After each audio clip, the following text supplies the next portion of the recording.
Hey everyone, I want to talk about cravings because it's something we all go through and it's something we're not really taught about in school. And I would like to share my perspective with you. I'm 28 years of age now. I've been vegetarian since about age 22. Been on a high fruit diet for about 2 years now. Vegan for about a year, raw vegan for about half a year, and I've noticed very fundamental changes in what I crave and how I feel. I was a pizza maker for 7 years, and I ate pizza 5 days a week for about 4 years. And I developed ill health from it, and that's what started me on my healing journey. But it was really crucial in my understanding of what is happening to myself and to what happens to the body and what is happening to our culture that we're living in. Wheat and dairy are some of the most chemically rewarding foods, but they're also some of the most destructive foods on the body. And most people are not motivated to change their diet fundamentally until they are sick. And even then, some people would rather die than change the foods that are killing them because they're that addicted to them. But it's not all their fault. So when we initially look at what a craving is or what a natural desire is, life is intelligent and it wants to flourish.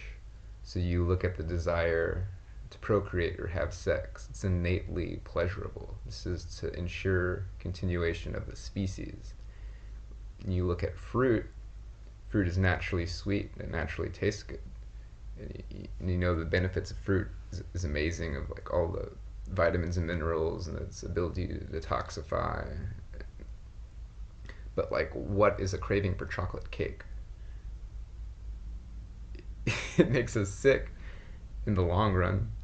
I mean, sure, it's pleasurable while you're eating it, and pleasure is good, but it's not a natural craving. But when we look at our inner microbiome, things begin to make sense. Bad bacteria, which compose about 20% of our biome, are composters. And virtually most foods that are not fruits or vegetables create bad bacteria, and a majority of most people's diet is a larger percent of bad bacteria producing foods. And then when we see that most people at some point in their life have been on antibiotics and they've taken pharmaceuticals, it's easy to see that their cravings are from a larger proportion in their inner microbiome of bad bacteria. So you need to actively change your diet to more fruits and vegetables and supplement with things like probiotics to start to change that. And then you'll notice that your cravings are changed. If you wake up and you eat fruit as the first meal of your day for half a year, you're going to wake up half a year from then and you're going to wake up and you're going to be, I want some fruit. Like, I really want a mango right now. But if you're waking up and eating pancakes and bacon and eggs, what do you expect? That's what's going to happen. When we look at the degenerative state of our genetics, because remember, genetics gets exponentially weaker with each generation that has eaten processed foods like white flour and cane sugar.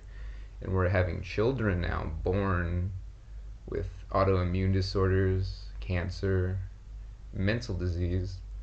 And that's not good. And there's only one way to reverse this, and that is through eating mineral rich fruits, vegetables, herbs, fasting, detoxifying our bodies, and repairing our genetics.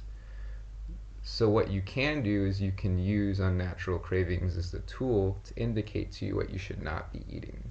Because if it's midnight and you're craving ice cream, you know right away that that's not probably in your best interest.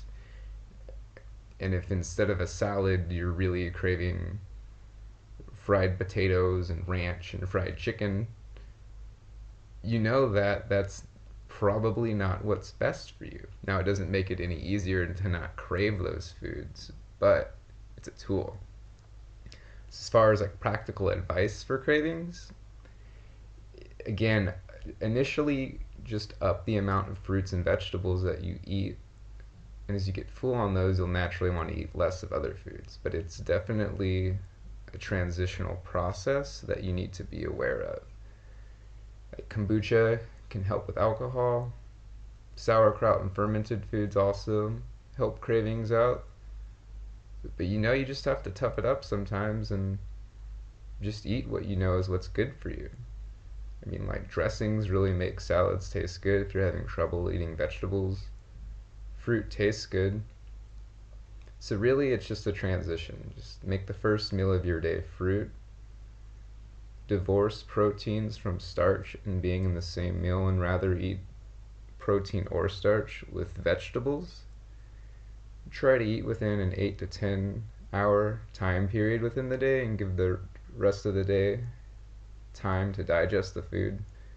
Supplement a probiotic, exercise, relax, and spend time in nature, and you'll find that your cravings will start to come under control. When it's ravenous and when you have to have it, that is not you, that's the critters inside of you. They're just trying to survive like we are. It's not their fault. And really, it's not our fault. We're not taught these things. But we need to take conscious action to be healthier because the way things are going is not sustainable. And the doctors don't really seem to care. Cancer just keeps rising, and we need to fix this. So, just if it's something that you're ready to do, just start paying attention and being more mindful. And you'll find that the healing process is very fun and very rewarding. So I love you all. Those are just some of my thoughts. And see you later.